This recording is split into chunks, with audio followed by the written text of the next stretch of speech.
მოგესალმებით, მეგობრებო, როგორც აპარატი მეუბნება, ქორუმი გვაქვს, შესაბამისად ჩვენ და კომიტეტი სხდომა უფლებამოსილია რომ გავხსნათ. შესაბამისად დღის წესრიგში წარმოდგენილი არის სამი საკითხი. თქვენის ნებართვით გავაჟღერებ, რათა შემდეგი დღის წესრიგს უყაროთ კენჭი. პირველი საკითხი იქნება ორგანულ კანონში სახალხო დამცველის შესახებ ცვლილებები, რომელსაც მეორე მოსმენით წარმოგიდგენთ მე.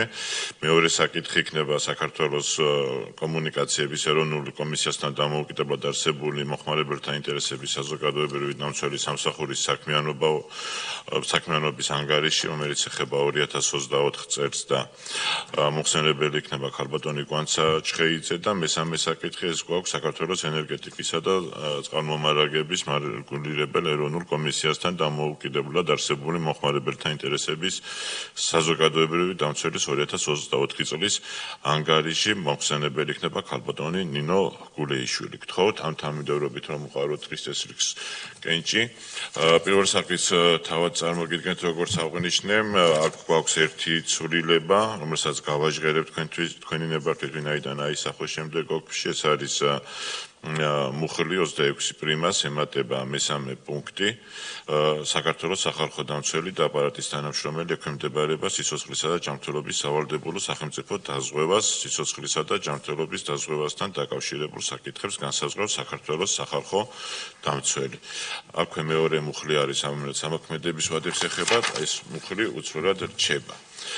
კითხვები ხო არ არის ამასთან დაკავშირებით, მაშინ პირველი საკითხი განხილულია და ვთხოვთ ქალბატონ გვანცა ჩხეიძეს წარმოგვიდგინოს საკუთარი სამსახურის 2024 წლის საქმიანობის ანგარიში 10 წუთი გვეყოფა ალბათ კეთილი. გთხოვთ. მოგესალმებით და მადლობას მოგახსენებთ შესაძლებლობისთვის წარმოგიდგინოთ სატელეკომუნიკაციო დარგში მომხმარებელთა უფლებრივი მდგომარეობის შესახებ ანგარიში, რომელიც მოიცავს ინფორმაციას სატელეკომუნიკაციო სფეროში მომხმარებელთა უფლებრივი დაცვის კუთხით არსებული მდგომარეობის და ამ მიმართულებით სამსახურის მიერ გაწეული საქმიანობის შეჯამების შესახებ. ვფიქრობთ, აღნიშნული საშუალებას მოგცემთ გაეცნოთ და შეაფასოთ ის როლი და მნიშვნელობა, რომელიც სამსახურს აკისრია დღის მდგომარეობის სატელეკომუნიკაციო სფეროში მომხმარებელთა უფლებების დაცვისა და რეალიზების კუთხით. გასულ წლებში სამსახურის მიერ დაგეგმილმა და განხორციელებულმა თანმიმდევრულმა ნაბიჯებმა უზრუნველყა როგორც სამსახურისადმი მომხმარებელთა ნდობისა და ცნობადობის ამაღლება, ასევე სამსახურში წარმოადგენილი საჩივრების და მიღწეული შედეგების სტატისტიკური მაჩვენებლების მკვეთრი ზრდა, რაც შესაძლებელია სამსახურის საქმიანობის დადებითად შეფასების ერთ-ერთ კრიტერიუმად იქნეს განხილული. როგორც მოგეხსენებათ, ომბუდსმენის სამსახურის მთავარ დანიშნულებად კანონმდებლობა განსაზღვრა სატელეკომუნიკაციო სფეროს მომხმარებელთა ინტერესების დაცვა, რასაც სამსახური საკმაოდ ფართოდ განმარტავს და რაც თავისთავად გულისხმობს როგორც მომხმარებელთა მომართვიანობის საფუძველზე დაწყებული წარმოების ფარგლებში საკითხის შესწავლას, გადაწყვეტას, რეკომენდაციის გაცემას, მომხმარებელთა დარღვეული უფლების აღდგენის მიზნით, ისე მომხმარებელთა ინტერესების დაცვის უზრუნველს აყოფა დამცველის მიერ უფლებამოსილების ფარგლებში განხორციელებულ სხვადასხვა აქტივობებს, მაგალითად შეიძლება გამოვყოთ სამსახურის მხრიდან მომსახურების მიმწოდებელი კომპანიების მიერ კანონმდებლობით დადგენილი მოთხოვნების შესრულების მონიტორინგი, მომხმარებელთა ცნობიერების ამაღლება, სხვადასხვა კვლევითი საქმიანობის წარმოება და ასე შემდეგ. მინდა გაცნობოთ, რომ დამცველი სამსახურის გუნდი 2024 წლამდე დამცველისა და 4 თანაშემწისგან შედგებოდა. გასულ წელს გაზრდილი მომართვიანობიდან და საინფორმაციო კამპანიის ფარგლებში ჩატარებული შეხვედრების რაოდენობიდან გამომდინარე, მიზანშეწონილად ჩაითვალა 1 თანამშრომლის დამატება, შესაბამისად დღის მდგომარეობით დამცველი სამსახური შედგება დამცველისა და 5 თანამშრომლისგან. თქვენ ყურადღებას შევაჩერებ სამსახურში მომხმარებელთა მომართვიანობის საშუალებაზე და სტატისტიკაზე. მინდა გითხრათ, რომ მომხმარებელს ძალიან მარტივად შეუძლია მომართოს სამსახურს. მომართვიანობის პროცესი მაქსიმალურად არის გათავისუფლებელი ზედმეტი ბიუროკრატიული პროცედურებისგან. კერძოდ მომხმარებელთვის სამსახური ხელმისაწვდომი არის ისეთი საკომუნიკაციო საშუალებებით, როგორიც არის სამსახურის ელფოსტა და შემეძლია ვთქვა, რომ აღნიშნული არის ყველაზე მარტივი ფორმა, რომლის მეშვეობითაც შეუძლია მომხმარებელს განცხადება საჩივარი გადმოგზავნოს სამსახურში. რა თქმა უნდა, მომხმარებელს შეუძლია თავადაც ფიზიკურადაც მობრძანდეს ოფისში და ამ შემთხვევაში ჩვენი თანამშრომლები დაეხმარებიან მას საჩივრის დაწერაში, მის ფორმირებაში. ასევე მომხმარებელს შეუძლია ინტერნეტის ხარისხთან დაკავშირებით სპეციალური პორტალის საშუალებით, როგორიც არის www.შემოწმე.g გადმოაგზავნოს განცხადება საჩივარი. და ამ გზით მომართოს სამსახურს. ასევე თქვენი ყურადღება მინდა გავამახვილო იმაზე, რომ საანგარიშო პერიოდში სამსახურში შენარჩუნდა მომართვიანობის მზარდი დინამიკა, რაზეც მიუთითებს 2014-დან 24 წლის ჩათვლით სტატისტიკური მაჩვენებლის თანაფარდობა და მაგალითისთვის თუ კი 2014 წელს 190 საჩივარი შემოდიოდა სამსახურში, მაგალითისთვის 2023 წელს 1572, ხოლო გასულ წელს 2959 განცხადება საჩივარი იქნა სამსახურში წარმოდგენილი. 2024 წელს სულ შემოსული აი ამ 2959 განცხადება საჩივარიდან სრულად დაკმაყოფილებული საჩივრების რაოდენობა შეადგინა 2808, ხოლო დანარჩენ შემთხვევაში ან ნაწილობრივ დაკმაყოფილდა და ან სამსახურის მიერ საქმის წარმოების შესწავლის შედეგად დარღვევა არ გამოვლინდა. ახლა ძალიან მოკლედ გადავალ საჩივრების თემატიკაზე თუ ყველაზე ხშირად რასთან დაკავშირებით მომართავს მომხმარებელი სამსახურს, ანგარიში წარმოდგენილი დეტალური სტატისტიკური მონაცემები ამის თაობაზე, ყველაზე ხშირი მომართვიანობა გვაქვს საკომუნიკაციო კავშირის დაზიანებას და მომსახურების შეზღუდვა და შეწყვეტის პირობებთან დაკავშირებით, უხარისხო სატელეკომუნიკაციო მომსახურებასთან დაკავშირებით, მათ შორის რა თქმა უნდა იგულისხმება ინტერნეტ მომსახურებასთან დაკავშირებული საჩივრები, ასევე მომსახურების მიღების თაობაზე მოთხოვნის დაკმაყოფილების დაყოვნება ან დაუკმაყოფილების თაობაზე, მომსახურების საფასურის დარიცხვის ისტორიასთან დაკავშირებით და ასე შემდეგ.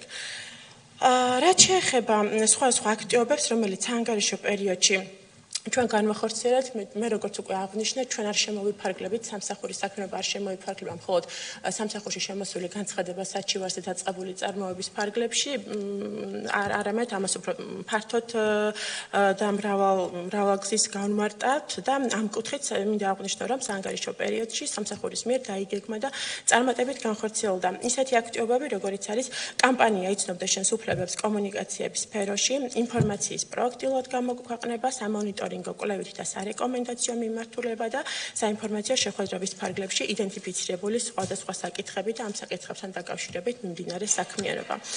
ერთ-ერთი მნიშვნელოვანი მიმართულება, რაზეც მინდა ამჟამად თქვენი ყურადღება გავამახვილო, ეს არის მომხმარებელთა ცნობიერების ამაღლება და ვთვლით, რომ მომხმარებელთა უფლებების დარღვევის თავიდან ასაცილებლად სამსახურის მიერ განხორციელებული პრევენციული ღონისძიებების ჩამონათვალში მომხმარებელთა ცნობიერების ამაღლებაზე ზრუნვა არის ერთ-ერთი პრიორიტეტული მიმართულება, რადგანაც მნიშვნელოვანი არის ინდივიდუალურ მომხმარებლამდე ნათლად და მკაფიოდ იქნეს მიტანილი ინფორმაცია მომხმარებელთა უფლებების დარღვევის მიუღებლობისა და მათზე რეაგირების აუცილებლობის თაობაზე.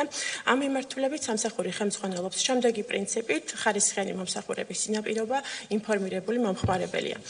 დამცველი სამსახურმა აღნიშნული პროექტის ფარგლებში 2024 წელს სულ ჩაატარა 125 საინფორმაციო ხასიათის შეხვედრა საქართველოს სხვადასხვა მუნიციპალიტეტში, სასწავლო დაწესებულებაში, საჯარო თუ კერძო ორგანიზაციებში, შეზღუდული შესაძლებლობის მქონე პირებთან და ამ მიმართულებით მომუშავა სხვადასხვა ორგანიზაციებთან და სწორედ აი ამ კამპანიის ფარგლებში უშუალო კომუნიკაცია შედგა დაახლოებით 8000-მდე მომხმარებელთან. რა თქმა უნდა, აღნიშნული შეხვედრის ფარგლებში მომხმარებლებს მიეწოდებათ ინფორმაცია ზოგადად სამსახურის დანიშნულების თაობაზე, ფუნქციების თაობაზე, იმის შესახებ თუ რა საკითხებთან დაკავშირებით შეუძლია მომართოს მომხმარებელმა სამსახურს, როგორ უნდა მომართოს, რა ფორმით უნდა იქნეს განცხადება საჩივარი წარმოდგენილი ჩვენთან და ასე შემდეგ.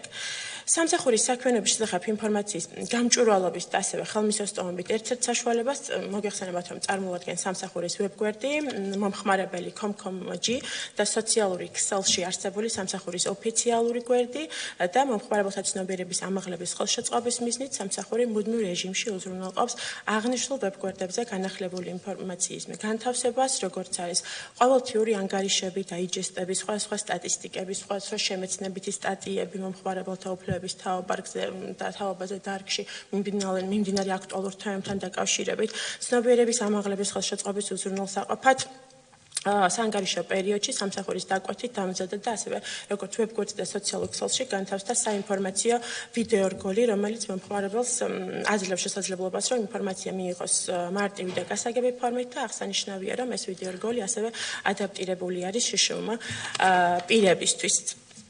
როგორც აღინიშნა, სამსახური მომხმარებელთა ინტერესების დაცვას უზრუნველყოფს ფართო სპექტრით, არ შემოიფარგლება მხოლოდ განხილვის საჩივრების შედეგებით და აღნიშნული დაკავშირებით საქმის წარმოებით. ამ სამსახურის მიერ წარმართული საინფორმაციო კამპანიის ფარგლებში მომხმარებლის ინტერესით გამოიხატებოდა სხვა თემების ირგვლივ, მაგალითად მათ შორის არის არასრულწლოვანთა მავნეზე გავლენისგან დაცვა, ინტერნეტ სივრცეში, ინტერნეტში დაუშვებელი პროდუქციის განთავსების საკითხი, შიშიმობირთა უფლებები და დაცვის გარანტიები, ქულუნქვედო ზარების მომსახურება და ასე შემდეგ. საანგარიშო პერიოდში სამსახურის მხრიდან იდენტიფიცირდა თითოეული საკითხი და განხორციელდა მომსახურების მიმზოდებელი კომპანიებისგან ინფორმაციების გამოთხოვა და შესწავლა. აქვე უნდა აღინიშნოს, რომ მიღებული ინფორმაცია სამსახურის მიერ გაანალიზდა სატელეკომუნიკაციო სფეროში არსებულ სამართლებრივ რეგულაციებთან შესაბამისობის თვალსაზრისით და მიმდინარე წელსაც აი ამის ფარგლებში სამსახური ამ აქტივობის ფარგლებში ძალიან აქტიურად იქნება ჩართული. აქვე მინდა შევეხო შიშიმობირთა უფლებრივ მდგომარეობა სატელეკომუნიკაციო სფეროში. დამცველი სამსახურს 2024-28 წლების სტრატეგიისა და ყოველწლიური სამოქმედო გეგმის შესაბამისად ერთ-ერთ მიმართულებად განსაზღვრული აქვს კომპანიების მხრიდან შიშიმობირთა უფლებების დაცვის მიზნით დაგეგმილი ვალდებულების შესრულების შესწავლა მონიტორინგი და მეორეს მხრივ სატელეკომუნიკაციო სფეროში მომხმარებელთა უფლებების და კომპანიების ვალდებულებების თაობაზე შიშიმობირებისთვის ცნობიერების ამაღლება და ამ მიმართულებით დაგეგმილი და გატარებული არაერთი ღონისძიება. აქვე მინდა აღნიშნო, რომ საანგარიშო პერიოდში სამსახურმა როგორც თბილისში, ასევე რეგიონებში უზრუნველყო შიშიმობირებისთვის არაერთი საინფორმაციო ხასიათის შეხვედრის ჩატარება, ასევე სამსახურის მიერ გამოქვეყნდა სტატია გზამკვლევი შეზღუდული შესაძლებლობის მქონე პირების სამართლებრივი გარანტიებები სატელეკომუნიკაციო სფეროში. მომხმარებელთა ინტერესების დაცვის უზრუნველყოფის მიზნით სამსახური აქტიურად იყენებს ისეთ მოქნილ სამართლებრივ მექანიზმებს, როგორიც არის მომსახურების მიმზოდებელი კომპანიებისთვის სარეკომენდაციო მიმართვების გაგზავნა, სამონიტორინგო და კვლევითი აქტივობები. რეკომენდაცია თავისი შინაარსით შეიძლება იყოს როგორც ზოგადი ხასიათის, რომელიც გაცემას დაკავშირებულია დროის გარკვეულ პერიოდში გამოკვეთილი მნიშვნელოვანი მოცემულობით, კომპანიის მხრიდან უარყოფითი ზეგავლენის მქონე ქმედების განხორციელებით ან ასეთი რისკის არსებობით. მსგავს შემთხვევაში სამსახური შესაბამისი სამართლებრივი დასაბუთებით მომსახურების მიმზოდებელ კომპანიას აძლევს მითითება რეკომენდაციას განახორციელოს გარკვეული ქმედება ან თავის შეიკავოს აღნიშნულისგან. რაც შეეხება ინდივიდუალური ხასიათის რეკომენდაციას, იგი გაიცემა კონკრეტული მომხმარებლის საჩივართან დაკავშირებით საქმის წარმოების ფარგლებში.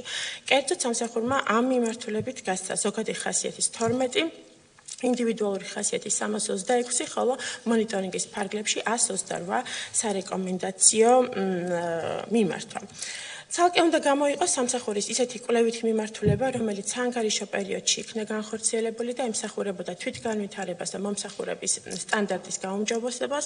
აღნიშნულის ფარგლებში განხორციელდა შემთხვევითობის პრინციპით შერჩეული მომხმარებლების გამოკითხვა, რომლებსაც უსარგებლიათ სამსახურის სერვისით, კერძოდ მომხმარებლებს გაეგზავნათ შემდეგი შინაარსის კითხვები, თუ როგორ შეაფასებდით სამსახურის მომსახურების ხარისხს, გაუწოდით თუ არა რეკომენდაციას სხვა მომხმარებელს დახმარებისთვის მიმართოს სამსახურს, გამოიყენებთ თუ არა კვლავ სამსახურის სერვისს და ასე შემდეგ. გამოკითხვის შედეგების მიხედვით, მიუხედავად იმისა, რომ გამოკითხულთა უმეტესობა კმაყოფილი იყო სამსახურის სერვისით და აპირებდა საჭიროების შემთხვევაში მის კვლავ გამოყენებას, ცნობადობის კუთხით საკმაოდ დაბალი მაჩვენებელი დაფიქსირდა. და აღნიშნულის ფარგლებში სამსახურს წლევანდელი წლის სამოქმედო გეგმაში გაწერილი აქვს ის აქტივობები, რომელიც ცნობიერების ამაღლების კუთხით მთელი საქართველოს მასშტაბით უნდა იქნეს განხორციელებული. კვლევების ფარგლებში მიღებული მონაცემების ანალიზი სამსახურის მიერ გამოიყენება ასევე შესაბამისი საპრევენციო მექანიზმების ასამოქმედებლად.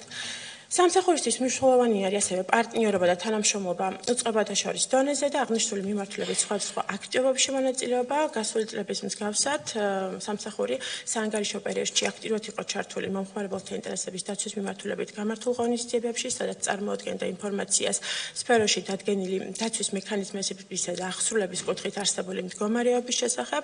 კერძოდ სამსახურმა მონაწილეობა მიიღო მომხმარებელთა უფლებების დაცვის მეორე საერთაშორისო კვირეულში და ამ კვირეულის ფარგლებში ღონისძიებაში, მათ შორის თბილისში, გურჯაანში, ქუთაისში, ბათუმში, ასევე კონკურენციის და მომხმარებელთა უფლებების დაცვის მესამე საერთაშორისო კონფერენციაში, ასევე სამსახური აქტიურად იყო ჩართული მომხმარებელთა უფლებების დაცვის ეროვნული სტრატეგიის შემუშავების პროცესში და მონაწილეობას იღება ამ მიზნით გამართულ ყველა ღონისძიებაში. აი ჩემი პატარა მოხსენების ფარგლებში ვეცადე ძალიან მოკლედ წარმომადგინა ის აქტივობები და საქმიანობის შედეგები, რაც 2024 წლის მანძილზე იქნა განხორციელებული სამსახურის მიერ. ამასთან ვფიქრობთ, რომ წინამდებარე ანგარიში იძლევა შესაძლებლობას ნებისმიერ დაინტერესებულ პირს შეექმნას წარმოდგენა სატელეკომუნიკაციო სფეროში უფლებრივი დაცვის კუთხით არსებული საკანონმდებლო რეგულაციების პრაქტიკაში მათი გამოყენებისა და საქმიანობის პროცესში გამოვლენილი გამოწვევების შესახებ. თუმცა, რა თქმა უნდა, თქვით, რომ გამოწვევები მომხმარებელთა უფლებების დაცვის კუთხით კვლავ არსებობს. შესაბამისად, ანგარიში წარმოდგენილი მომხმარებელთა უფლებრივი მდგომარეობის გაუმჯობესების თვალსაზრისით სამსახურის მიერ შემუშავებული თითოეული მექანიზმი თუ აქტივობა მიმდინარე წელსაც პერმანენტულად გააქტიურებული იქნება შემოხვედრის საჭიროებიდან გამომდინარე. ეს იყო ძალიან მოკლედ, აი 10 წუთში შევეცადე, რომ დიდი მადლობა ქალბატონო გვანცა, ვფიქრობ, რომ ძალიან საინტერესო ანგარიში იყო, საკმაოდ ინფორმაციული და დეტალური. ჩვენსაც საინტერესო იყო ის მოსმენა, თქვა და მომართვიანობის დინამიკის შესახებ, ასევე შინაარსის შესახებ, რაზეც თქვენ დეტალურად ისაუბრეთ და ვფიქრობ საზოგადოებაც საინტერესოდ მიიჩნევდა ამ ყველაფერს. პირველ რიგში კომიტეტის წევრებს ვკითხავ, ხომ არა გვაქვს აი ეს შეკითხვები. მე დაგისვავთ ერთ კითხვას თქვენის ნებართვით, როგორც აღნიშნეთ, თქვენ ისაუბრეთ ამ მომართვიანობის, როგორც შინაარსზე, ასევე დინამიკაზე, რომელიც ნამდვილად არის მზარდი და თქვენ აღნიშნავ, რომ იმ რესურსით, ასე რომ თქვენ სამსახურს გააჩნია, ვფიქრობ, რომ ძალიან ეფექტურად მუშაობს და ეს მისასალმებელია ჩვენის მხრიდან. უბრალოდ მაინტერესებს ეს მომართვიანობა უფრო მეტად რეგიონიდან შემოდის თქვენთან თუ დედაქალაქიდან ერთიეს რო ვკითხავთ და გამოწვევებზეც ისაუბრეთ ბოლოს, აი რა მიგაშნიათ, რა არის სამომდევნო თქვენთვის მთავარი გამოწვევა, ამას იმიტომაც თუ ჩვენი მხარდაჭერა იქნა საჭირო, ამისთვის, რა თქმა უნდა, მზადყოფნას ვაფიქსირებთ საჯაროდ. დიახ.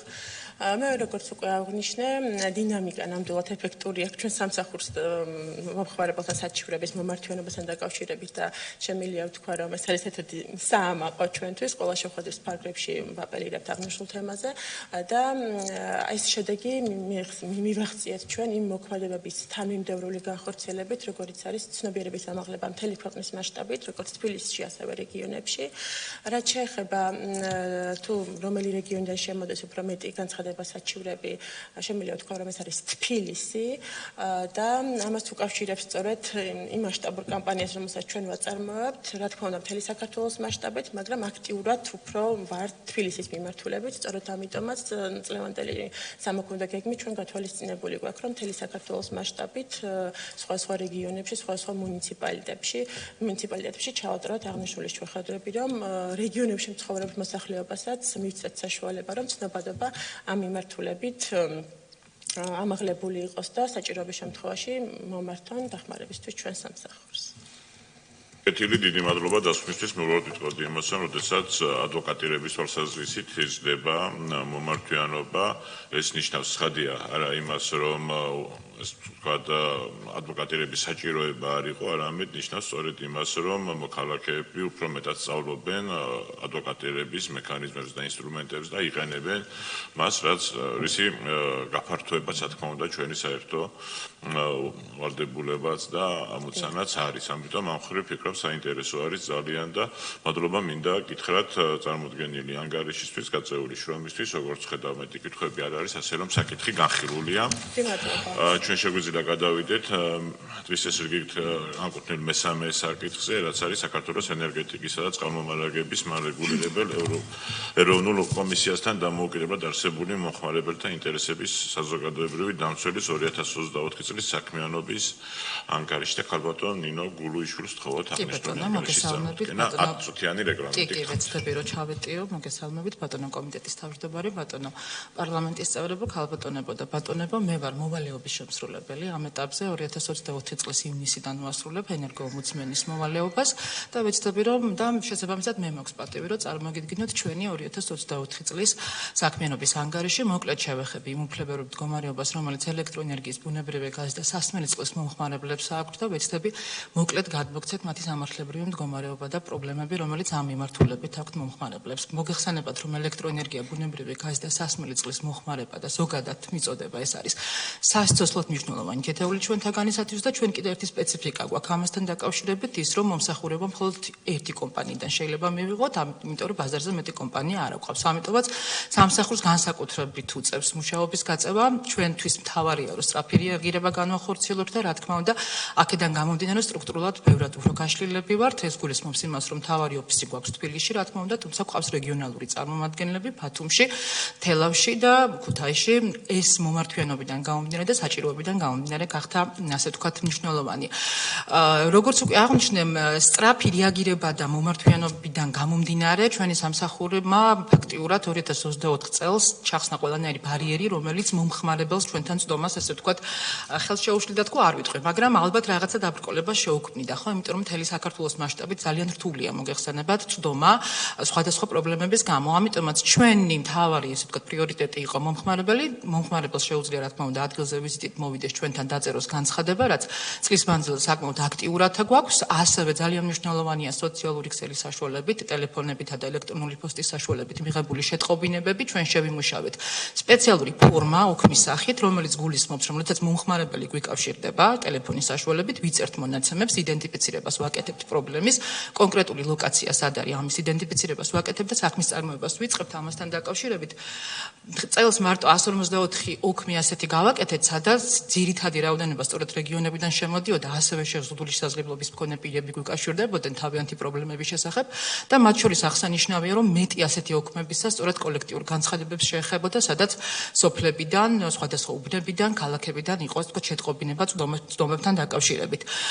ასევე ჩვენთვის მნიშვნელოვანია ისიც, რომ ჩვენ შემოვიღეთ მომხმარებელთან ვიზიტი ჩვენი თანამშრომლის, როდესაც საჭიროებიდან გამომდინარე და აუცილებლობიდან გამომდინარე ეს არის აუცილებელი ჩვენი თანამშრომელი ვიზიტით მიდის მომხმარებელთან და იქ ასე ვთქვათ კონსულტაციის შემდეგ ადგილზეც ათვალიერებს და შემდეგ ახორციელებს განცხადების მიღებას და საქმის წარმოება ჩვენი ინიციატივით თუ მასობრივი ინფორმაციის საშუალებით ცნობილი ხდება შესაძლო დარღვევების შესახებ, ეს შეიძლება იყოს რომელიმე სხვა ლოკაცია, ან მაგალითად სამეგრელო ზემოსვანეთი ან სადმე, მასიურად ელექტროენერგიის შეწყვეტის ფაქტების შესახებ, ჩვენ რა თქმა უნდა ვახორციელებთ საქმის წარმოებას საკუთარი ინიციატივით. განცხადების შემოტანისთანავე უკვე ფაქტიურად მომხმარებელს ასე ვთქვათ მარტივად რო ვთქვათ ტოვებთ გვერდზე, იმიტომ რომ დანარჩენი საქმის წარმოების პროცედურას ჩვენ თვითონ ვახორციელებთ, ეს იქნება მტკიცებულებების გამოთხოვა, ლაბორატორიული დასკვნების განხორციელება, ეს იქნება ექსპერტიზის მოთხოვნა, დარგობრივი მიმართულებით სპეციალისტების ჩართვა, სადაც კომისიის თანამშრომლები გვეხმარებიან ამ შემთხვევაში მეკის აპარატზე მაქვს საუბარი. ჩვენ გამოვცემთ რეკომენდაციას, რომელიც შესასრულებლად შეიძლება სავალდებულო ძალა არ ქონდეს, მაგრამ მიუხედავად ამისა 80% ჩვენი რეკომენდაციებისა კმაყოფილდება, თუ არ კმაყოფილდება, შემდეგ უკვე მიმართავთ კომისია, სადაც ინდივიდუალური ადმინისტრაციული აქტით უკვე კომისია ღებულობს გადაწყვეტილებას და იქ უკვე გამოვდივართ მომხმარებლის სახელით და ვიცავთ მომხმარებლის უფლებებს და სხვა შემთხვევაში ასევე, რა თქმა უნდა, სასამართლოში საჭიროებიდან გამომდინარე, თუ კი მით უმეტეს ჩვენი რეგულირების სფეროს ვრცელდება, ასე ვთქვათ, მცილდება. 2024 წელს ჩვენმა სამსახურმა ძალიან ბევრი აქტივობა განახორციელა, რომელიც პირველ რიგში მომხმარებელთა ცნობიერების ამაღლებას და მომხმარებელთა ასე ვთქვათ უფლებების დაცვას ემსახურებოდა. ეს იყო კონფერენციები, რომელიც იმართება ხოლმე კონკურენციის ეროვნული სააგენტოს მიერ, სადაც ჩვენ შესახებ ვისაუბრეთ, ასევე საჯარო ლექციები ვიშეგრადის საერთაშორისო პროექტის პარკლებში, სადაც ასევე კვლევაში მივიღეთ მონაწილეობა რეგიონებში არსებული კომუნალური მომსახურებების სფეროს შესახებ და იქედან გამომდინარე წამოვიღეთ პრობლემები და ამაზეც ვისაუბრებ. ცოტათი სადაც ასე ვთქვათ ამ კვლევაში ასევე ჩავატარეთ საჯარო ლექციები ადგილობრივი თვითმმართველობის წარმომადგენლებისათვის, კონკრეტულად როგორ უნდა მოიქცნენ, როდესაც მომხმარებლებს იქ აქვთ პრობლემები, ასევე ჩავატარეთ საჯარო ლექცია სამცხე-ჯავახეთში ეთნიკური უმცირესობებისათვის, რათა მათთვის გასაგებიანისთვის მიგვეწოდებია ინფორმაცია მომხმარებელთა სამართლებრივი მდგომარეობის შესახებ და ასევე ჩავატარეთ ძალიან ბევრი ვიზიტი საქართველოს მასშტაბით, დაახლოებით, რამდენ სოფელში ვიყავით, ეხლა ზუსტად ციფრი არ მახსოვს, თუმცა წლიურ ანგარიში წერია ამის შესახებ. ეს იყო სამეგრელოში, სადაც სამეგრელო, იმერეთი, ესე იგი წყალტუბო, ბაღდათი, ზესტაფონი, თელავი, ყვარელი, ნინოწმინდა, ახალქალაქი და ზუგდიდის მუნიციპალიტეტის ოღონდ შეხვედრის ფარგლებში კონკრეტულად თქვათ ადგილობრივი მერს მარტო არ ხვდებოდით, არამედ მერის წარმომადგენლებს სოფლებში, სადაც იმ სოფლებში არსებულ პრობლემებს კონკრეტულად ისინი გვიყვებოდნენ, რა ტიპის პრობლემა აქვს. ეხლა სოფელში ყველაზე კარგად მოგეხსენებათ მათ იციან, ხო? რა პრობლემა აქვს იქ მომხმარებელს. ამიტომაც ამ მხრივ ძალიან ბევრი ვიმუშავეთ და შემდეგ ეს გახდა სწორედ, ესე ვთქვათ, ინსპექტორების დაწყების საფუძველი ელექტროენერგიის მიმართულებით ამ ამაზეც ახლა ორიოდე სიტყვით, როცა სტატისტიკას მოვრჩევი, გეტყვით, მინდა რომ სტატისტიკაზე ვისაუბრო 2024 წლის მანძილზე. სამსახურში 1406 კორესპონდენცია შემოვიდა, აქედან 606 იყო ახალი განცხადება საჩივარი, მე როგორც აღნიშნე 154 ოქმის შევადგინეთ, სადაც მომხმარებელთა მომართვიანობა იყო ელექტრონული ფორმით, 2250 მომხმარებელს გაუწიეთ სხვადასხვა ტიპის კონსულტაცია, სამართლებრივი კონსულტაცია ეს სხვადასხვა მიმართულებით იყო და 8000-ზე მეტ მომხმარებელი დაგვიკავშირდა სხვადასხვა საკითხებით და გადამისამართებაც კი იყო აქ საჭირო, თქვათ რომელ მიმართულებაზე უნდა მივიდეს თავისუფლების დასაცავად, ამ კუთხითაც როდესაც შემოდის ხოლმე სატელეფონო ზარები ამ მხრივ ასე ვთქვათ ჩვენც მუშაობთ, ხო?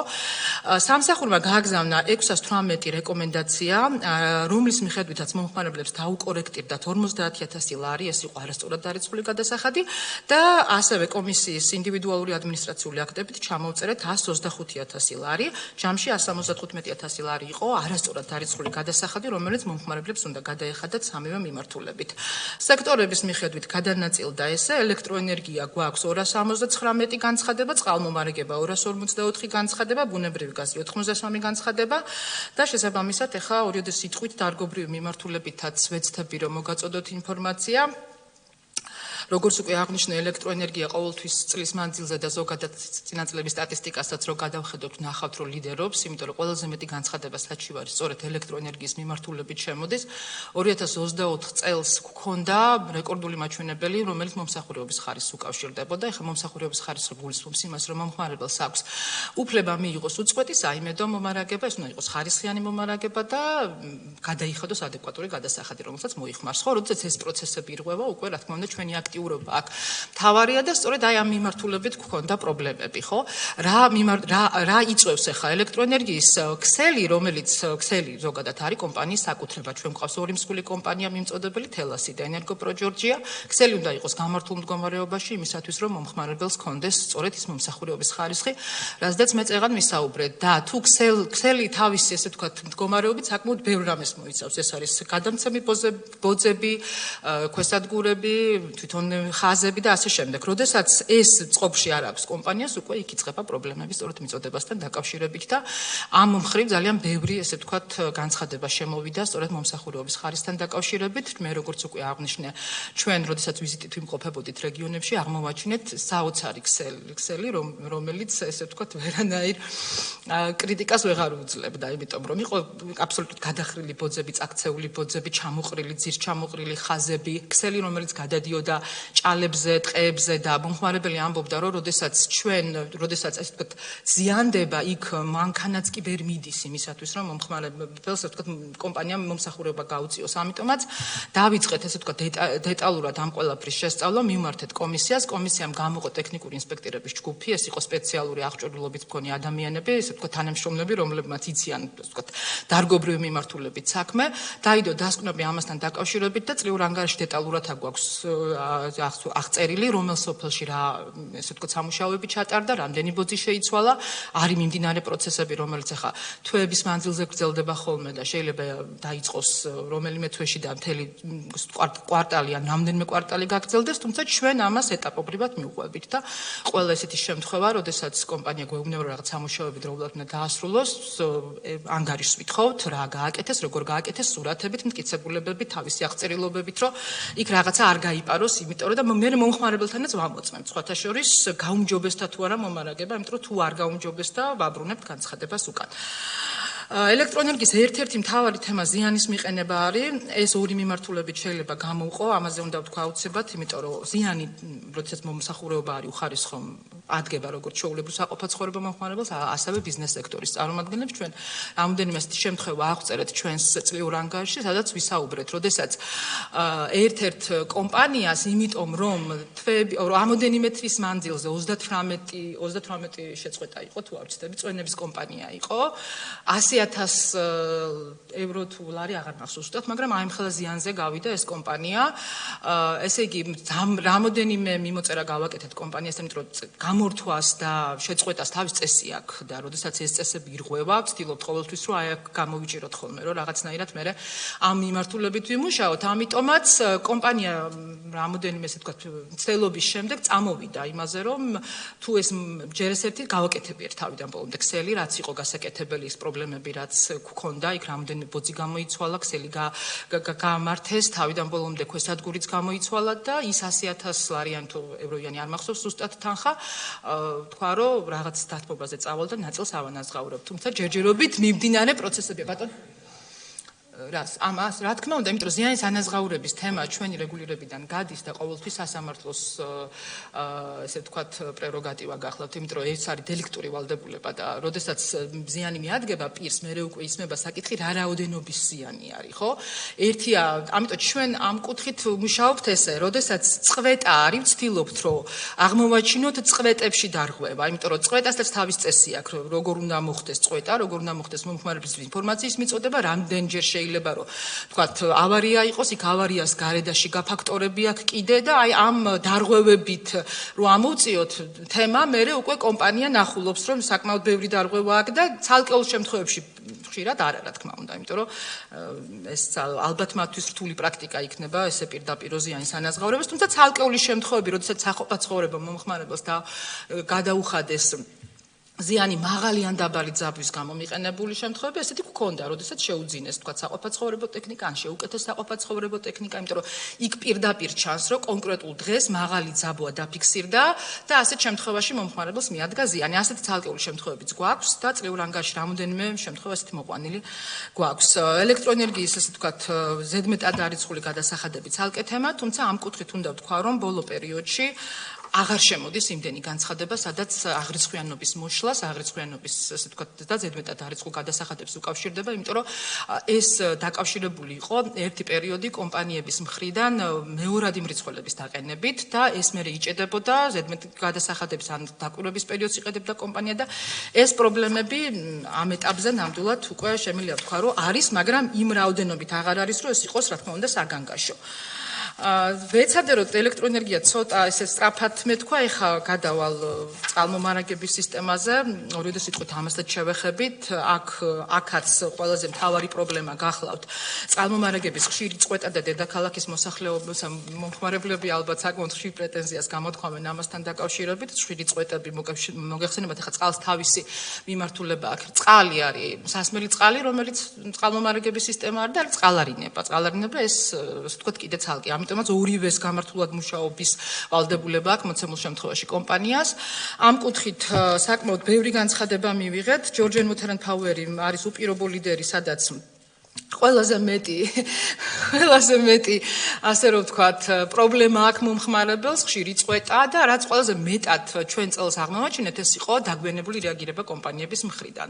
ეს იმას ნიშნავს, რომ კომპანიის ცხელხაზე შეიძლება ფიქსირდება შეტყობინება და კომპანია რატომღაც ძალიან დაგვიანებით მიდის რეაგირებას ახორციელებს, ან ჩვენ უნდა ჩავერთოთ ასეთ შემთხვევაში და მივაწოდოთ ინფორმაცია. ამასთან დაკავშირებით კომპანიას თავისი ესე ვთქვათ გამართლება ჰქონდა, რომ თბილისი არის გადაჭედილი, ვერ მოძრაობთ, ან ასე ვთქვათ ის ქუჩა შეიძლება უნდა გადაიკეტოს და ამიტომ ვერ ვახერხებთ ეს სწრაფ მოძრაობას, თუმცა ხო, ღამის საათებში. ამიტომ კი ეს შეკეთების სამუშა. კი ბატონო, კი. კი, ეს კი, ნუ სხვა გამოსავალი ამ ეტაპზე არ აქვს, იმიტომ რომ თუ ლოკაცია არის ისეთი, სადაც გადაადგილების შეზღუდვა უნდა განხორციელდეს, ამას კიდე თავის წესია, იქ პატრულიდან ნებართვა ჭირდებათ, მერიდან ნებართვა ჭირდება, ეს მიერთების თემა კიდე ცალკეა.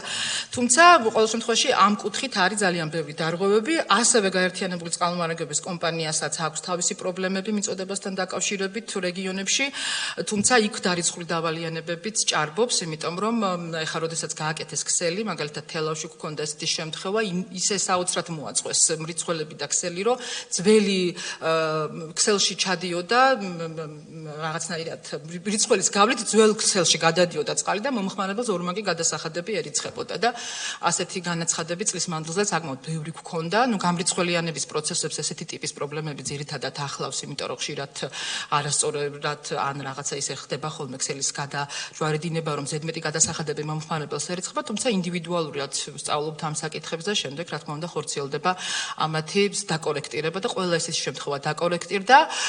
ერთ-ერთი პრობლემა წყალარინების ქსელთან დაკავშირებით უნდა ვთქვა, რომელიც უკავშირდება წყალარინების ქსელის გამოყენებას და გამოყენების წესებს, რომელსაც კვების ობიექტები ხშირად არღვევენ ხოლმე და ჩვენ წლიურ ანგარიში მოხსენებული გვაქვს რუსთავის შემთხვევა, როდესაც იქ არსებულ ესე ვთქვათ რამოდენიმე მსხვილ კომპანიას არ ქონდა ცხიმდამჭერები, რომელიც იყო წყალარინების ქსელის მასიურად გაჭედვის საფუძველი. ასეთ შემთხვევაში ჩვენ გავეცით რეკომენდაციები, რომ მომხდარიყო ვთქვათ ამ კომპანიებზე გასვლა და შესაბამისი რეაგირების განხორციელება და როგორც კომპანიამ მოგწერა ამ ეტაპზე ცხიმდამჭერები ჯერ კიდე დაყენებული არ არის და ამასთან დაკავშირებით კიდევ ვაგრძელებთ ესე ვთქვათ საქმის შესწავლას. ასევე ზედმეტად დარიცხული გადასახადები, რომელიც არის Georgian Water and Power-ის და გაერთიანებული წყალმომარაგების კომპანიის მუდმივი პრობლემა, რომელიც აღრიცხვენობის სიზუსტის მოშლას უკავშირდება და ორიოდეს სიტყვით ახალი მომხმარების ქსელთან მიერთებასთან დაკავშირებულ პრობლემას უნდა შევეხო ნებართვების ნაწილში. ეს არის 2024 წლის მთავარი პრობლემა, იმიტომ რომ ქალაქ ესეთ ნებართვა მიწოდებასთან დაკავშირებით უნდა სხვადასხვა ადმინისტრაციული ორგანოებიდან, მათ შორის თბილისის მერიიდან და ხშირ შემთხვევაში აქ ესე ვთქვათ წარმოშობილი უსიამოვნები თბილისის მერია ქუჩის გადათხრის შესაძლებლობას არ აძლევს, იმიტომ რომ ახალი გადაგებული ასფალტი არადა იქ მომხმარებელი ელოდება სასმელ წყალს და მინდა გითხრათ, რომ წლიურ ანგარიში ამას დეტალურად არის საუბარი, 400-მდე ასეთი საქმე არის ამ ეტაპზე შეჩერებული, რაც ჩვენი მხრიდან არის საკმაოდ დიდი პრობლემა. ბოლოს ორიოდე სიტყვით ბუნებრივ გაზზე ვისაუბრებ. ბუნებრივი გაზის სექტორს აქვს სპეციფიკა ის, რომ წყლისა და დენისაგან განსხვავებით აქ ხშირი წვეტები არ აგვაქვს, თქო იმდენი ვილაპარაკე, წელს 2025 დაიწყო კატასტროფით სამივე კომპანიაში, თუმცა 2024-ში არ იყო, ბევრი ნამდვილად იყო ძირითადი პრობლემა უსაფრთხოებას უკავშირდება და ამასთან დაკავშირებით გავაკეთებ აქცენტს და განმარტებას, რას ნიშნავს ეს, რომ ბუნებრივი გაზის მოხმარება თავისებურ სპეციფიკასთან არის დაკავშირებული, აუცილებლად საჭიროა, რომ მომხმარებელმა დაიცვას უსაფრთხოების ნორმები, როგორ უნდა იყოს დაერთებული ბუნებრივი გაზის დანადგარი, როგორ უნდა მოიხმაროს, რა მდგომარეობაში და ასე შემდეგ. ჩვენ ბოლო პერიოდში განვითარებულმა მოვლენებმა ცხადყო, რომ არსებული დარღვევებიდან გამომდინარე საკმაოდ რთული შედეგები დადგა. უნდა ვაღიარო, რომ წელს არ იყო ბევრი შემთხვევა წინა წლებთან შედარებით, ალბათ გარკვეულმა კამპანიებმაც თავისი შედეგები გამოიღო ამ კუთხით. ერთს ვიტყვი, რომ ჩვენ ოქტომბრის დადგომისთანავე ყველა კომპანიას მოვთხოვეთ ინფორმაცია. ნახეთ, როგორ არის 2000, ესე იგი, ჩვენ წესებში არის ესეთი აუცილებელი მოთხოვნა, რომ კომპანიებმა წლის მანძილზე ერთხელ უნდა ჩამოიარონ მომხმარებელი და უნდა ნახონ მათლობელობაში არსებული დანადგარი და ქსელი შეესაბამება თუ არა სტანდარტებს. თუ ეს არ შეესაბამება სტანდარტს, უნდა ჩაიხსნას. აი ესეთი მონიტორინგი როგორ ხორციელდებოდა, ოქტომბერში მოვითხოვეთ ინფორმაცია და საგანგაშო ციფრები გქონდა წლიურ ანგარიში გვაქვს ამასთან დაკავშირებით დეტალურად აღწერილი, რამდენი აბონენტი შეამოწმა. პირობითად ახლა თბილისი ენერჯის ვიტყვი 295,000 აბონენტი შეამოწმა და 4,300 აბონენტთან ჩაიხსნა დანადგარი და 696-თან საერთოდ შეწყდა მიწოდება, ისეთი მდგომარეობა იყო ქსელთან მიმართებაში. სოკარ ჯორჯია გაზთან 516,000 აბონენტი შემოწმდა, 36,000-თან დაფიქსირდა დარღვევა, სადაც დანადგარი ჩაიხსნა, 434-ს შეუწყდა საერთოდ მიწოდება, იმიტომ რომ იმდენად საფრთხის შემცველი იყო, რომ იქ თქვათ არ შეიძლებოდა რომ ეს ადამიანები თქვათ ყოფილიყვნენ ქონოდათ გაზის მიწოდება. ამიტომ ამ კუთხით ჩვენ საკმაოდ მნიშვნელოვან კამპანიებსაც ვაკეთებთ და ეს ის შემთხვევა არის, როდესაც მე ვამბობ, რომ ყოველთვის ვარ კომპანიის მხარეს, როდესაც საქმე ეხება უსაფრთხოებას და კომპანია იძლევა ხოლმე ასე ვთქვათ რეკომენდაციას იმასთან დაკავშირებით, რომ უნდა მოხდეს რომელიმე დანადგარის ჩახსნა, ან რეკონსტრუქციის ან ფანჯრის დამატება ოთახში და მე ამაზე მომხმარებელს თავის პრეტენზიები აქვს. ეს ის შემთხვევა, როდესაც ჩვენ თავიდან ბოლომდე კომპანიის მხარეს ვართ და ვცდილობთ, რომ ეს მომხმარებლამდე სწორად მივიტანოთ, იმიტომ რომ იქ კიდე ცალკე პრობლემებია, იმიტომ რომ ბატონო აუცილებლობაც არის, თუმცა ნახეთ რა პრობლემას ვაწყდებით. მომხმარებელი ამბობს, რომ მე შევიძინე დანადგარი, მოვაწყე ქსელი. ეხლა ეს დანადგარი რომ ან შევცვალო, ამას დამატებითი სახსრები ჭირდება, ძალიან რთული ასაღებია მე შენს თავზე ეს თვითონ კომპანია ამბობს, რომ მე ჩემს თავზე ვერ ავიღებ ეს დანადგარი, უნდა ჩავხსნა. თუ მომცემთ თქვენ რეკომენდაციას რაღაცას გავითვალისწინებ, მაგრამ რა თქმა უნდა ამ შემთხვევაში ჩვენ რეკომენდაციებს ვერ ვიძლევით, იმიტომ რომ რა მოხდება ხვალდაზე არ ვიცით. მომხმარებელი ამბობს, რომ აი 20 წელიწადია მაქვს, არაფერი არ მომხდარა, რაღაც წელს იქნება და ასე შემდეგ. თუმცა ასე ვთქვათ, ამ კუთხით, ესე ვთქვათ, სამუშაო ალბათ კიდე არის და წელსაც აქტიურად დაიწყო უკვე კომპანიებმა SMS შეტყობინებების დაგზავნა, როდის სად უნდა მივიდნენ შეტყობინებებთან დაკავშირებით. კარგი, ბუნებრივი გაზის სექტორში გვაქვს ის, რომ ჭკვიანი მრიცხველების მონტაჟი იწყება, რაც ძალიან კარგი სიახლე გახლავთ ჩემი აზრით, იმიტომ რომ სულ ვამბობ, რომ ყველა აღრიცხვიანობასთან დაკავშირებული დავა სწორედ მრიცხველებს და აღრიცხვიანობის სისტემას უკავშირდება და ჭკვიანი მრიცხველი ეს ძალიან კარგი გამოსავალია და შესული ცვლილებიდან გამომდინარე უკვე 2024 წლის 1 ივლისიდან, ხო ვალერი? ივლისიდან და 2025 წლიდან უკვე რეგიონებშიც აუცილებელი გახდება ახალ აშენებული კორპუსებისათვის ჭკვიანი მრიცხველების მოწყობა, რომელიც კიდევ ერთხელ ვამბობ, ძალიან დადებითად აისახება მომხმარებელს და ძალიან ბევრი პრობლემის გადაჭრის შესაძლებლობას მოგცემს. ერთი სიახლე, რომელიც 2024-ში კიდე კომისიამ მიიღო, ეს გახლდათ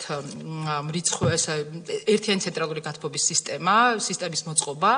ამან ფაქტიურად რა იყო პრობლემა? აქ იყო ის, რომ საყოფაცხოვრებო და არასაყოფაცხოვრებო მომხმარებელი იხდიდა ერთნაირ ტარიფს, რაც დაუშვებელია თავიდან ბოლომდე და ფაქტურად დიფერენცირების შესაძლებლობა მისცა ამ, ასე ვთქვათ, ცვლილება. ანუ მომხმარებელს, ესე იგი, მოხდება დიფერენცირება, ის მომხმარებელი და კატეგორია, რომელიც საყოფაცხოვრებო მიზნით მოიხმარს ამ ცხელ წყალს, დაერიცხება საყოფაცხოვრებო ტარიფით და დანარჩენი, რომელიც არასაყოფაცხოვრებო მომხმარებელია, მათ დაერიცხებათ არასაყოფაცხოვრებო ტარიფით და აი ეს, ესე ვთქვათ, ქაოსი, რომელიც ამ კუთხით იყო, უნდა მოწესრიგდეს. ასევე ბუნებრივ გაზში გვაქვს არასწორად დარიცხული გადასახადები, რომელიც სხვადასხვა ტიპის დავებს უკავშირდება. მინდა აღვნიშნო ადმინისტრაციული სამართლარღვევების შემცირების ტენდენცია, თითქმის, ასე ვთქვათ, განახევრებულია, შეიძლება ესე ითქვას და შესაბამისად ამ კუთხით, ასე ვთქვათ, ბევრი საჩივარი და ასე ვთქვათ, შეტყობინება არ შემოდის. პრინციპში ეს იყო, რაც 2024 წლის ანგარიში, რა ვიცი, მე მგონი თუ არ გადავაცილეთ დროს, ძალიან კარგია, არ მინდა რომ თავი შეგაწყინოთ. ძალიან საინტერესო იყო, ასე რომ თუ გნება ჩემი ძლე 2 წუთი დაგემართოთ. არა, ვეცადე რომ ჩავეტიო, კი ბატონო, დიახ. ძალიან კითხვებს უპასუხო. ძალიან დიდი მადლობა ქალბატონო ნინო, ვფიქრობ ძალიან საინტერესო იყო თქვენი ანგარიში და დარწმუნებული ვარ ის მოქალაქეები, ვინც ახლა ჩვენ კომიტეტის სხდომას პირდაპირ ეთერში ადევნებენ თვალს, ინტერესით გაიცნობოდნენ ამ ანგარიშაც. ყველაზე მნიშვნელოვანი არის თქვენი სამსახური არის მუდმივად ღია მოქალაქეებისათვის და მოქალაქეებს შეუძლიათ აქ კარგი მხარდამჭერები ნახონ საკუთარი უფლებების დასაცავად, რაც მისასალმებელია და რა თქმა უნდა ჩვენი კომიტეტის მხრიდან დადებითად იქნება შეფასებული თქვენი სამსახურის მიერ გაწეული საქმიანობა. ჩვენი კომიტეტის წევრებს მოხსენების დროსაც ჰქონდათ ინტერაქტიული კითხვები და სავარაუდოდ ამ ინფორმაცია მოწვევად არის მიღებული. ასე რომ დიდი მადლობა მინდა გადაგიხადოთ კიდევ ერთხელ ამ მოწოდებული მასალისათვის და ვფიქრობ ეს არის ის საკითხები, გეთახმებით, რაც თითოეულ ჩვენთაგანს გვეხება, ხშირ შემთხვევაში მოდის ხოლმე მოკლე შეტყობინებები, ეხაც მოვიდა გუშინ მაგალითად და ერთი ადებითი მხარე შეიძლება ითქვას ის, რომ კარგია წინასწარ ინფორმირება ხდება ადრეს არ იყო და ეს მნიშვნელოვანი არის სასაკვირველი არის და მეორე ასაც ვაკვირდები, ვადები, როგორც წესი ყოველთვის არის ხოლმე დაცული. მე მაინც მინდა ერთი კითხვა დაგისვათ, თავარ გამოწვევებს სათხედავთ, რა შეიძლება იყოს თავარი გამოწვევები, თუნდაც იმ ჭრილში ვსვამ კითხვას, რომ ჩვენის მხრიდან გავააქტიუროთ მუშაობა იმ მხრივ, რომ მომხმარებელთა ინტერესები კიდევ უფრო მაღალი სტანდარტით იქნას დაცული. სანამდე აქ წამოვიდოდი, სწორედ ეს პრობლემას შევეჩეხეთ ჩვენ სამსახურში, მოგეხსენებათ სოციალურად დაუცველი ცხოვრობენ სხვადასხვა ტიპის, ესე ვთქვათ, შენობებში, რომლებიც მათ საკუთრებაში არ არის. ესენი სხვადასხვა ფორმით ცხოვრობენ. იქ ახლა ვინ რა ფორმით ცხოვრობს, ეს კიდე ცალკე თემაა, თუმცა მთავარი გამოწვევა აქ რაც ეხადა მე ძალიან ესე მართლა ზუგულთან მივიტანეთ თელმა სამსახურმა ეს თემით, რომ შემოდის ადამიანები, რომლებიც წლების მანძილზე იქ ცხოვრობენ, მათ შორის სოციალურ დახმარებასაც იმ შენობაში იღებენ და კომუნალურ მომსახურებას სამწუხაროდ არ აქვთ. არ აქვთ, იმიტომ რომ აი ვის ბალანსეც არის ეს შენობა, ხო? ეს შეიძლება იყოს ქონების მართვის სამინისტროს, უნდა მიმართოთ ან ეკონომიკის სამინისტროს, ან ზოგ შემთხვევაში არის შინაგან საქმეთა სამინისტრო და ასე შემდეგ. რამდენჯერაც მივიწერებთ, რომ ჩვენ თუ ნახეთ როგორ არის იმისთვის, რომ აბონენტად დარეგისტრდეს, ვის ბალანსეც არის ქონება, უნდა მიიღოს იმისგან თანხმობა. ამ თანხმობებს ვერ ვიღებთ. აი წარმოედგინეთ ახლა ჩვენ ცოტა აი როგორც კი საღდგომები დასრულდება, ალბათ იქ ვიზიც განვახორციელებთ, ძალიან ბევრი ადამიანი ცხოვრობს შენობაში, შინაგან საქმეთა სამინისტროს ბალანსია ეს შენობა, არის სხვადასხვა ისტორიები არის, ხა მომხმარებლები როცა მოდიან მარტივ მოსასმენი არც ერთი არ არის, ყოველას თავის გაჭირვება აქვს. სოციალურ ესე ვთქვათ მომსახურების თანხა, ანუ ერიცხება იქ, ანუ რეგისტრირებულია იქ, მაგრამ სამწუხაროდ თანხმობა რომ მიიღოს კომუნალური მომსახურება არ აქვს და არ აქვს ელექტროენერგია და წყალი, ну გაზის შეყვანაზე ზედმეტი ალაპარაკი უსაფრთხოებიდან გამომდინარე არ შეიძლება, მაგრამ ელექტროენერგიის კუთხით მე არც ახლა ეს თემა აქაც ვიტყვი და ჯანდაცვის სამინისტროშიც ჩავაბნიშნე შეხვედრა ამასთან დაკავშირებით, რომ აბა როგორ რას იტყვიან ისინი თავით პოზიციას და მე იქნებ შევჯერდეთ ამასთან დაკავშირებით. ეს არის კონკრეტული შემთხვევა იყო სანამდე წამოვიდოდით, ზუსტად შევეჩეხეთ და გამოწვევები ჩვენ სფეროში საკმაოდ ბევრია მოგეხსენებათ და ძირითადად სწორედ ასე ვთქვათ ვცდილობთ რომ ნელ-ნელა ეტაპობრივად კომისიასთან ერთად ეს პრობლემები მოვაგვაროთ, თუმცა ეს არის ერთ-ერთი მნიშვნელოვანი თემა, რომელშიც თქვენი დახმარება იქნება მნიშვნელოვანი. კეთილი, ფიქრობ საკმაოდ კრიტიკულად მნიშვნელოვანი საკითხი წამოჭერით, ამიტომ ჩემი კომიტეტის აპარატს ვთხოვ რომ ჩაინიშნოს ეს საკითხი და ვიმუშაოთ ამ საკითხთან დაკავშირებით, რის გაკეთება შეგვიძლია, როგორც შეიძლება ამ საკითხის დარეგულირება, მათ შორის თუ იქნება საინტერესო საკანონმდებლო ინიციატივა ანცვლილებები, ან რა შეიძლება ამ კუთხით გაკეთდეს, ამ საკითხის ირგვლივ აუცილებლად ჩვენც ვიმუშავებით და მერე გვექნება თქვენთანაც კომუნიკაცია, ვფიქრობ რომ ნამდვილად საინტერესოც არის, მნიშვნელოვანიც და გასაკეთებელიც, იმიტომ რომ დღეს ადამიანი, ვისაც არ აქვს ელექტროენერგიათან ეს არ არის მისი ფრალი, ასე პირველ ესეთი შემთხვევები არ უნდა არსებობდეს. ამიტომ ამაზე აუცილებლად აპარატთან ერთად გავაგრძელებთ მუშაობას. კეთილი, დიდი მადლობა, მინდა გითხრათ, საკითხიც განხილული არის, თუ დამატებითი კითხვები არ გვაქვს არავის, მადლობას მოგახსენებთ და ჩვენ შეგვიძლია გადავიდეთ უკვე კენჭისყრის პროცედურაზე. როგორც აღნიშნეთ, სამი საკითხი განვიხილეთ დღეს. პირველი ეს იყო ცვლილება ორგანულ კანონში საქართველოს სახალხო დამცველის შესახებ, მეორე მოსმენით, ვინ არის მომხრე. ერთხმად არის ხარდაჭერილი და ორი ანგარიში უნდა შევაფასოთ. ვფიქრობ, დადებითად რასაკვირველია ორივე. პირველი საქართველოს კომუნიკაციების ეროვნულ კომისიასთან დამოუკიდებლად არსებული მომხმარებელთა ინტერესების საზოგადოებრივი დამცველი სამსახურის საქმიანობის 2024 წლის ანგარიში, ვინ არის მომხრე, რომ დადებითად შეფასდეს. ესეც ერთხმად არის ხარდაჭერილი და ბოლო საკითხი არის საქართველოს ენერგეტიკისა და წყალმომარაგების მარეგულირებელ ეროვნულ კომისიასთან დამოუკიდებლად არსებული მომხმარებელთა ინტერესების საზოგადოებრივი დამცველის 2024 წლის ანგარიში. ვინ არის მომხრე, ასევე დადებითად არის შეფასებული. კეთილი, დიდი მადლობა ყველას კომიტეტის თამაში მონაწილეობისათვის. კომიტეტის თამა დასრულებულია.